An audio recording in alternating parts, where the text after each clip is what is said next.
But to begin understanding what biblical stewardship is, we have to begin at the beginning. And in the beginning, God created the heaven and earth and everything therein. So if God created everything, God has absolute ownership over everything. So that nice car you drive, or the SUV, or the whatever, it's God's anyway.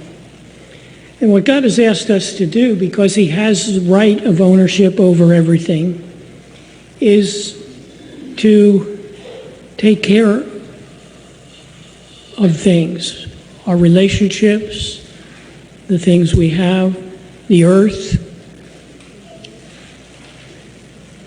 God, the amazing thing about God is he has asked us to assist him in the administration of this earth and all that's therein. That's amazing, because a lot of times we don't do very well taking care of creation, and sometimes not even our relationships. The Apostle Paul sees our responsibility to live lives that preach Christ to others. Not that you have to be a pastor, but how you live should differentiate you from others. Let me give you a short illustration here. One day I went into the Giant in Whitehall there. I got a sandwich for lunch. I came out to my car, and I noticed a large piece of expensive cheese in the bag. I didn't pay for that cheese, so I took it back in. And the cashier looked at me and said, "But you got away with it." And I said, "But I didn't pay for it. Somebody paid for it ahead of me, and it was in the bag, so therefore I turned it in." I said, "All you got to do is figure out who was ahead of me in this line, and you'll know whose it was." She couldn't believe somebody took it back. I got away with it.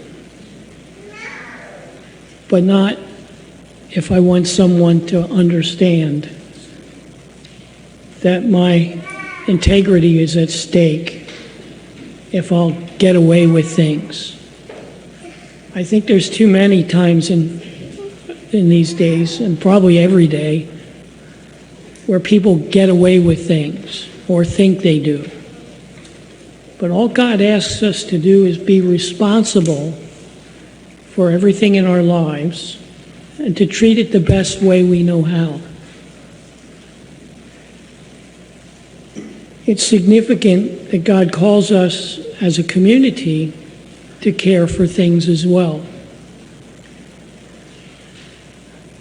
The most important thing we have is the gospel and living lives that proclaim that to others.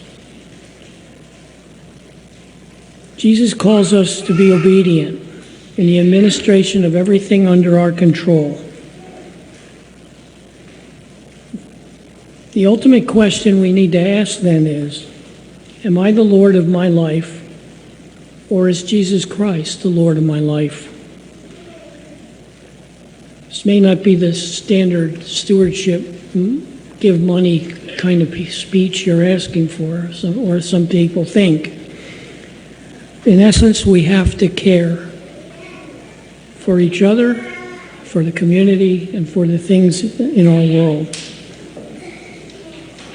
Next week's gospel lesson from Matthew 25 points out that we will be judged by what we've done with the gospel. Short version, 2 men get gifts and talents. They go out and they do their thing, and they double those gifts and talents. The last man buries his talent in fear. Jesus calls him out on it, calls him wicked, slothful, lazy, and condemns him to weeping and gnashing teeth in the outer darkness. I'd like you to think about what might happen if that last wicked, slothful, lazy man had turned to Jesus and said, "You're right.